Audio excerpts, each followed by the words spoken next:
Isang mapagpalang hapon sa ating lahat. Ngayon ay first Wednesday habit natin muli sa ating mga sa usapang lalaki. At ngayon ay buwan ng Mayo, ay bilis ng panahon, halos kalahating buwan, papasok na tayo sa kalahating taon ng 2025 at patuloy pa rin tayong um, nagsisaliksik, no, sa ating journey para matuto at paano na makapagbahagi ng ating kaalaman dito sa usapang lalaki. Um, Nakakatuwa dahil sa inyong suporta, patuloy pa rin tayong nakakagawa kahit papaano ng content para maibahagi din natin sa mga kamag-anak natin, sa mga sa buhay. At sa panahon ngayon, okay, alam natin, patuloy natin dapat ipagdasal ang ating simbahan na magpadala magabayan ng Banal na Espiritu ang ating mga kardinal sa pagpili ng bagong Santo Papa.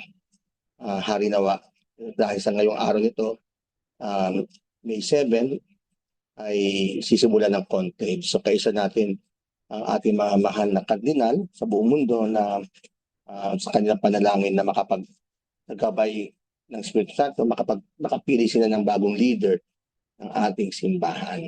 Okay po? So halina't tayo ngayon po ay magbahaginan ng aking kaunting inahanda para ho sa inyo. Okay? Ang aking topic po, allow me to share my screen. So,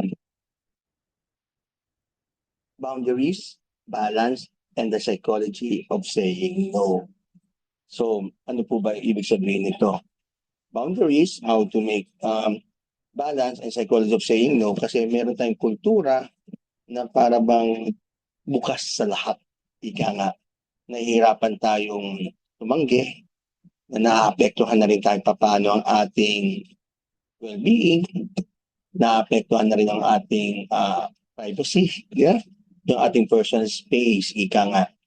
So, in a way, kahit paano, napaka-importante rin po isipin natin that we have also to maintain our boundaries, our balance, and how to say no. Okay? Sige po, bago po ang lahat, tayo po muna ay manalangin at hingin ng awa at gabay ng ating pintakasing si San Jose. So let us pray. In the name of the Son of the Holy Spirit. Amen. O glorious Saint Joseph, spouse of the Immaculate Virgin, obtain for me a pure, humble, and charitable mind, and perfect resignation to divine will. Be my guide, father, and mother through life, that I may merit to die as good deeds in the arms of Jesus and Mary. Amen. Saint Joseph, pray for us. In the name of the Son of the Holy Spirit. Amen. So, ulitin ko po, we are here to discuss the boundaries, balance, and the psychology of saying no. So, meron pong sinasabi si Pope Francis, ang ating late Pope, okay, that if you do not know how to say no, you are not free. The person who is free, he or she who is able to say yes, and who knows how to say no. Freedom is not the ability simply to do what I want.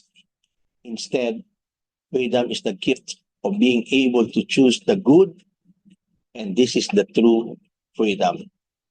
Binanggit ni Pope Francis to noong April 24, 2016 sa mga kabataan. At may binanggit din siya tungkol din sa boundaries naman, that to enter into the life of another person, even when that person forms a part of our life, requires the delicacy of a non-intrusive attitude that renews trust and respect. Confidence then does not authorize us to take everything for granted. Love, the more intimate and profound it is, the more it demands respect for freedom. Again, it's Pope Francis during his general audience on the Feast of Our Lady of Fatima in 2015. So, what is this So let us try to identify or differentiate the boundaries, the balance, and the psychology of saying no. So according to what I've read in the psychology, that boundaries can be defined as what? It is our personal limit you set to protect your well-being, values, and time. They define what is acceptable and what is in relationship, work, and life. In other words, boundaries is your personal space. Yes, I am a church servant, your humble servant. You know me as John Cadiz Carandang, but I think it is my prerogative not to share everything about my life, di ba? And again, it is also my prerogative na kahit pa paano, meron din akong boundaries, private space, bilang psychologist, bilang private citizen, bilang servant, na hindi pwedeng bukas sa lahat. Kasi pag nawala yung boundaries, para bang lahat papakialaman nyo, lahat papakialaman ko, it creates what? Toxicities. It creates negativities. Ika nga. Kaya nga, napakahalaga ng boundaries, even sa work, especially sa relationships. Bilang kasama mo sa simbahan, bilang ka-workmate mo, bilang um, kasama mo sa bahay, still um, we have to take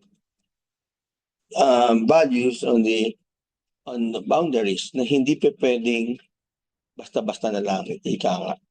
Ha? Kailangan meron ka pa rin, nagtatago ka pa rin ng element of surprise. Ika nga. Whereas the balance means managing different part of your life in a healthy, sustainable way, like work, rest, relationship, and personal growth. Mayo ngayon, so when was the last time? Siguro nakapabasyal na kayo, nakapag-beach na yung iba sa inyo, no? Just to have rest, no? Just to have rest.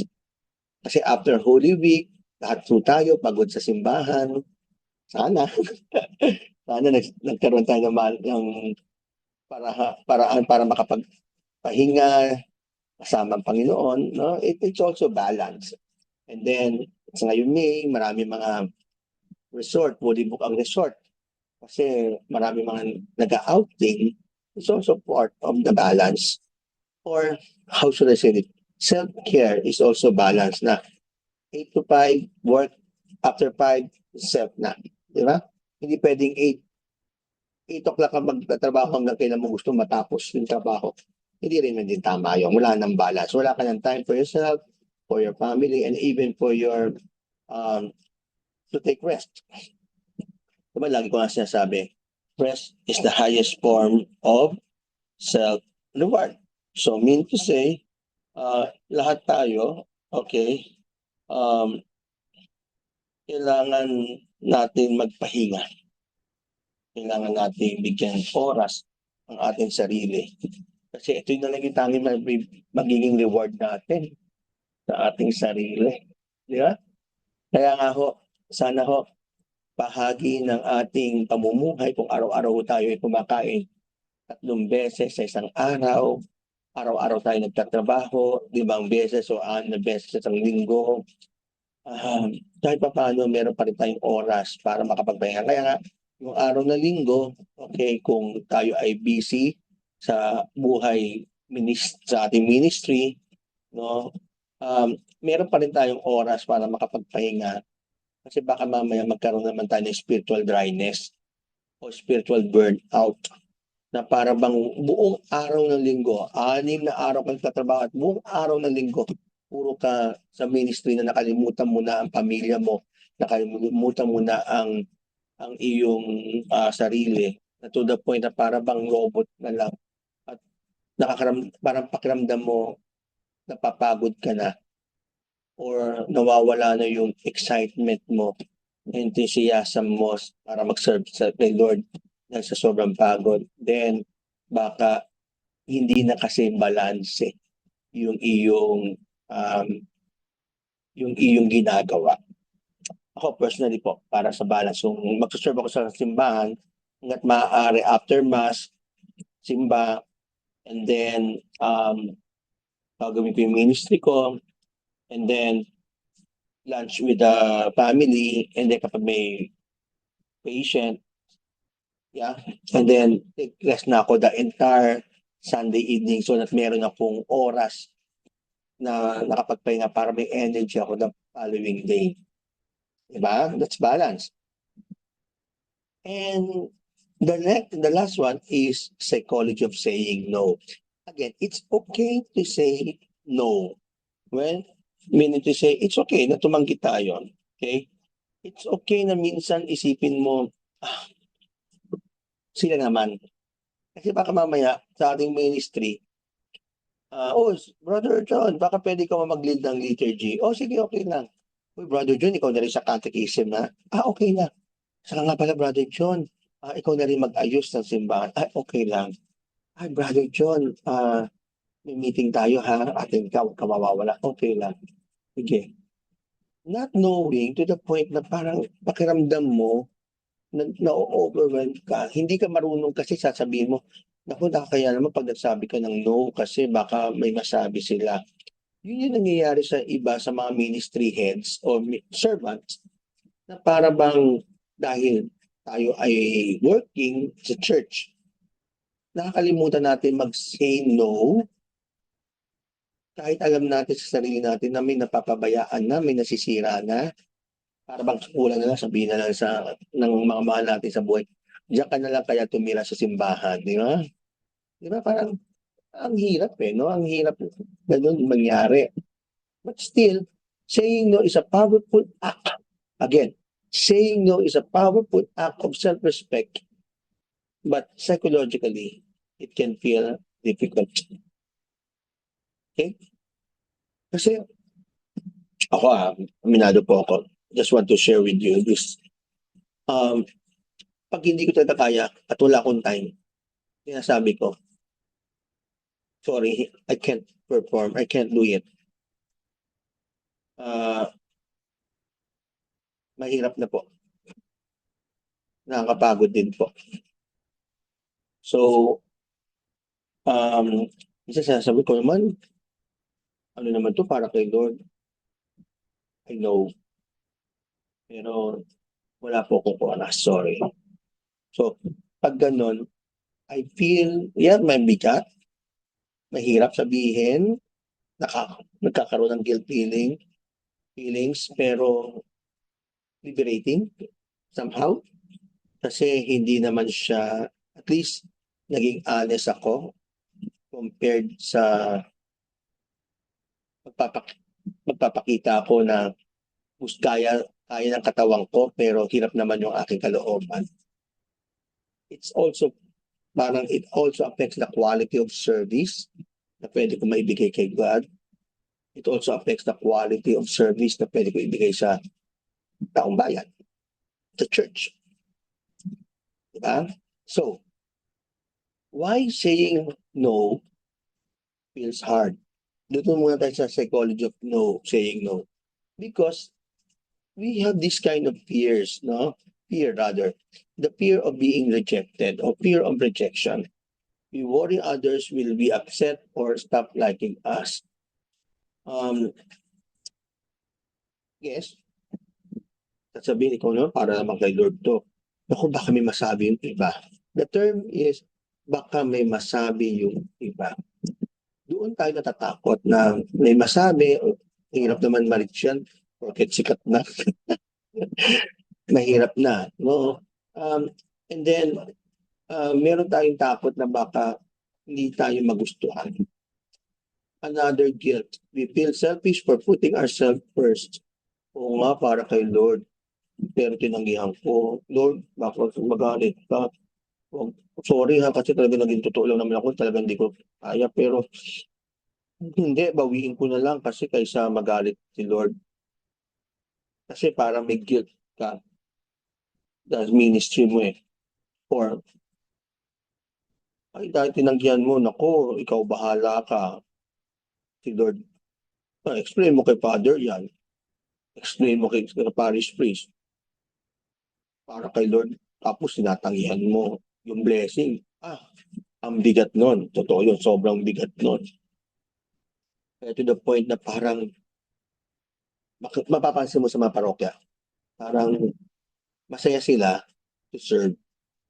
Pero deep in their minds or in themselves, medyo hirap din silang magpakita ng enthusiasm perhaps or joy na lumalabas kasi parang nagkakaroon sila ng they can't hide themselves na meron din silang problema, no? Kahit pa paano. The next one is people pleasing, where conditioned to seek approval or avoid conflict. Kahit sige na, okay lang, ako na lang gagawa, wag lang. Kasi baka magalit sila. Uulitin ko, baka kasi magalit sila or magkaroon ng gulo, ako na lang. Kaya nga, hirap tayo mag-say no, especially dun sa ating ministry, because we don't want conflict. But in reality, nagkakaroon na rin tayo ng conflict within ourselves. Yun. And then, the last one is low self-worth. We think our needs matter less than others. Ay, parang wala na yata akong silbi kung magsasay ako ng no. So, iisipin nila, kaya ko naman dapat, pero bakit ganon? Hindi ko kayang, sige, gawin ko na lang. No? Sige, gawin ko na lang. Yun yung nagiging attitude natin pagdating doon sa pagsasabi ng no. Kaya nahihirapan po tayo. At it's a human nature na rin daw kahit paano. It's a human nature. Dahil cultural in a sense. Kasi we don't want to want to feel bad, no? Others feel bad, no? Parang masaktan yung kalooban nila. Ayaw natin masasaktan o mapoprustrate. So that's how why saying no feels so hard. Kasi mga kultura ng Pilipino, parang unethical, kabastusan, pag tumanggi. Huwag naman sana, no? So, and we all know that saying no, okay, is also setting our own boundaries. Saying no is also a way of protecting ourselves or creating our space. So again, ang inyong abang lingkod, mahilig mag-spell out. So let us spell out how to set boundaries, the word boundaries. So first, be clear to your rules. If you have this service like 8 to 10, kasi dalawang service usually at most 8 to 9, 9 to 10 mass, serve ka, okay, serve ka na. Okay, sabi mo, kaya ko lang dalawa. Okay, kaya ko lang dalawa. Okay, at yung pangatlo is kung sakasakaling wala, so it's your out of generosity. Pero be clear na ang kaya ko lang itong oras na to and then uwi na ako. It's okay. No? It's your rule. Or, sige, atin ako ng meeting. Ng pastoral meeting. Pero, hanggang ganitong oras lang kasi kailangan kong asikasuhin ng family ko. And that's also setting your boundaries. Okay? Doon lang, ito lang. Okay? Assertive ka doon. And then the next one is open your space for protection of your inner peace. Kasi when you have setting boundaries, it's also protecting yourself. Okay? Opening yourself for protection of your inner peace. Kasi mawawala yung inner peace mo eh. Pwede mag-create siya ng stress, no? Kaya mas maganda na meron ka pa rin time for it to protect your inner self, your space. And that's also form of self-care. Letter U, understand yourself first. Intindi mo muna sarili mo, kaya mo ba? Kaya mo ba mag-free service? Kaya mo bang mag-spend ng time pa sa mga church activities? Okay? May oras ka pa ba sa sarili mo? May oras ka pa ba sa family mo? May oras ka pa ba sa work mo? May oras ka pa ba sa ministry mo? Intindihin mo sarili mo. Kasi kung hindi mo iniintindi sarili mo, pati sarili mo, nagkakaroon din ng inner conflict. Okay? Inner conflict. Kasi bakit? Hindi na nagiging healthy yung iyong sarili, no? Para bang pinapatay mo sarili mo na to the point na okay na sa'yo ma-burnout. Okay? At minsan nagiging cause pa ng burnout mo yung ministry mo, which hindi naman din dapat. Letter N, never let others intrude your personal space. Sad to say, may mga ilan tayong kasama sa church na, uy, mag-share ka naman, brother. Mag-share ka naman, sister. Okay?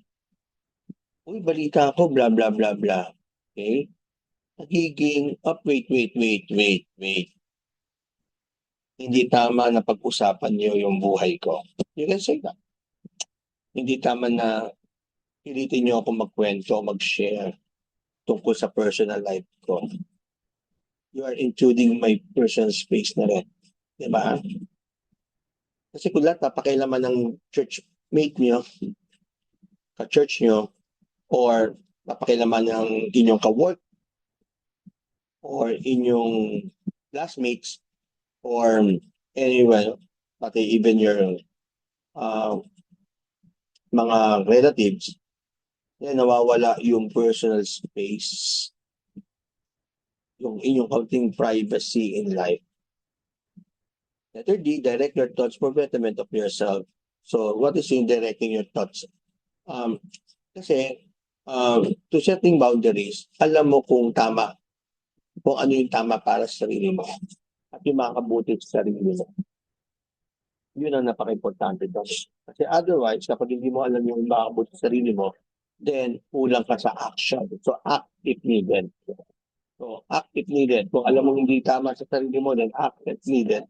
Then, again and again, remind them to respect your personal space. Para din sa yung sa never let others intrude. Okay?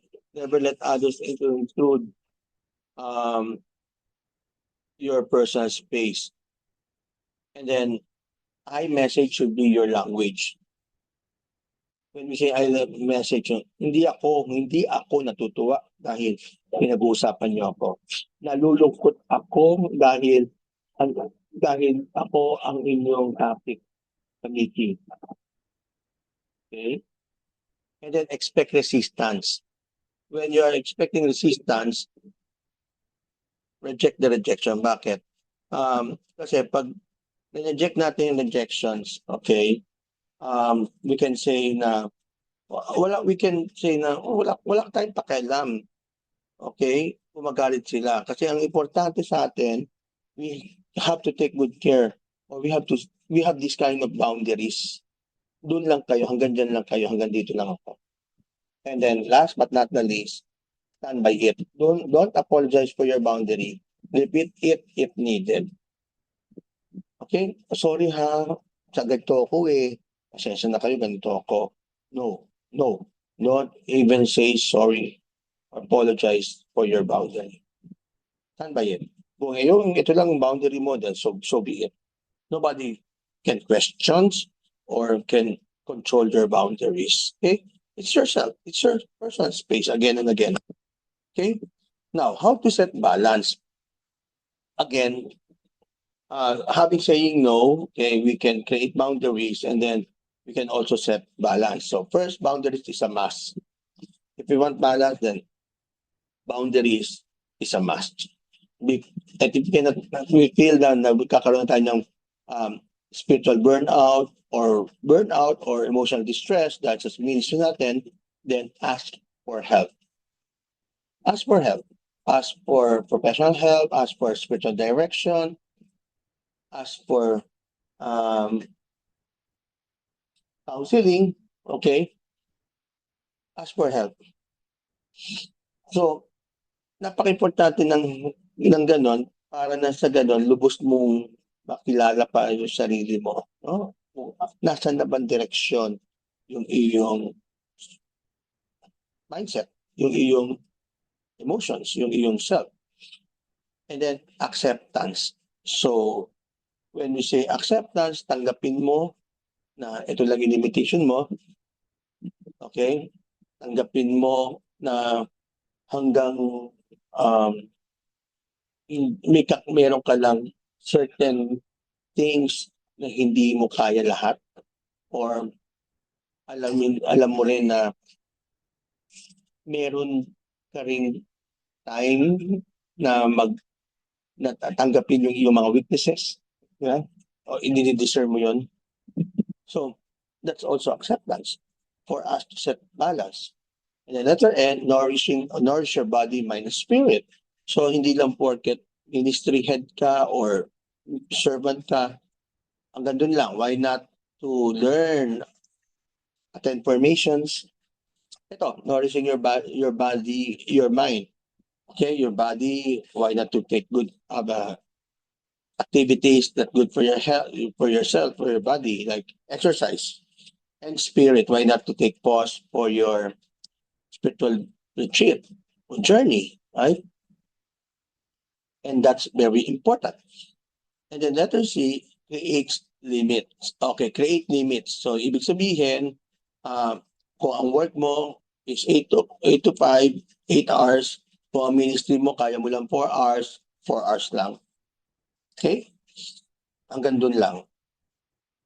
Kasi hindi pwedeng sagarin mo kasi hindi nga balance. Kaya nga tayo mayroong 8-8-8 rule. 8 plus 8 plus 8 is equal to 24 hours. So mean to say 8 hours of work, 8 hours of rest, and 8 hours of rest and recreation. Kung Sunday naman, pwedeng 8 hours of rest and recreation, 8 hours of possible ministry kung gusto mo, at 8 hours of rest, sleep, di ba? But again, we have to create balance or limit. And the last but not the least, like, we have to learn how to exercise to reflect yung ating meditation, okay, mindful activities natin or exercise like take a pause and reflect on the gospel or in a moment of silence para kahit paano makapagpahinga yung iyong katawan, makapagpahinga yung iisipan, at makapagpahinga din ang iyong kalooban. It's very important kasi kung may balance na we can protect or prevent spiritual burnout, we can also prevent physical burnout, and we can also prevent stress that is bad to ourselves. And what is the benefit of saying no? Because if you have boundaries, if you have balance, then you have to learn to say no. It's also part of your self-care. No can nurture your well-being and it offers clarity. What do you mean by this? Saying no provides clear boundaries again and again, which can help you both and others understand your limits. So hanggang dun lang. Hanggang dun lang. At tapos na. Okay lang magalit sila. Kung ang kapalit naman nito ay inner peace. Dahil sa pagtanggi mo, okay lang kung magalit sila, magtampo sila. Kung kapalit naman ito ay good for your well-being. Okay? And that is very important for me. Okay? Because it is also, again, saying no is what? Protecting your, what you call this, your inner self. Okay? Protecting your inner self. Okay, now, So, what is my big message? My big message is boundaries are at least the distance at which I can love you and me simultaneously. It's a distance, but there is love, loving you as a person, and loving myself at the same time. Napakaganda, no? This is the summit. This is the peak, the summary of my talk, of my sharing today. That it is not, it's not, you are not creating wall. Okay? Boundaries help you to love the person and yourself at the same time. Kaya nga po, napakahalaga ng boundaries. Muli, sana po may natutunan po tayo dito sa munting pagbabahagi ko, no, tungkol sa boundaries, balance, and the psychology of saying no, upang patuloy pa rin tayong ma-remind that we are called to serve one another. No? It is our way of saying, thank you, Lord, for the blessing, kahit papano, pero we have also to take good care of ourselves para na sa ganun hindi naman tayo magkaroon ng spiritual dryness or spiritual burnout. So, kapag meron po kayong topic na gustong ibahagi, na gustong sabihin o i-suggest, let me know. You can type it here, no, yung mga sa comment section para na sa ganun, kahit paano po, may consider ko. Baka po, para may bahagi din natin sa iba. Okay? Muli, patuloy natin pagdasal ng ating simbahan na lalo ng ating mga kardinal na magsasagawa ng conclave ngayong araw nito, May 7. Naway gabayan sila ng Banal Espiritu at mahirang ang Santong Papang mabigyan ng kalakasan ang mahihirang ng Santong Papa harapin ang hamon ng ating simbahan. Maging mabuti nawa tayong Kristiyano sa pang-araw-araw pamumuhay. Alam ko malapit na rin pong eleksyon, so ipagdasal din natin yung ating mamumuno sa ating sa ating bayan, naway tulad ni San Jose na ating pintakasi, di ba? Magkaroon tayo ng maging huwaran siya yun ng mga politiko na mamumuno kung paano tumugon sa kalooban ng Diyos. Muli, ako po si John Cades Carandang, OFS, isang psychologist at ang inyong abang lingkod. Nagsasabing salamat sa pakikinig and God bless us all. Thank you.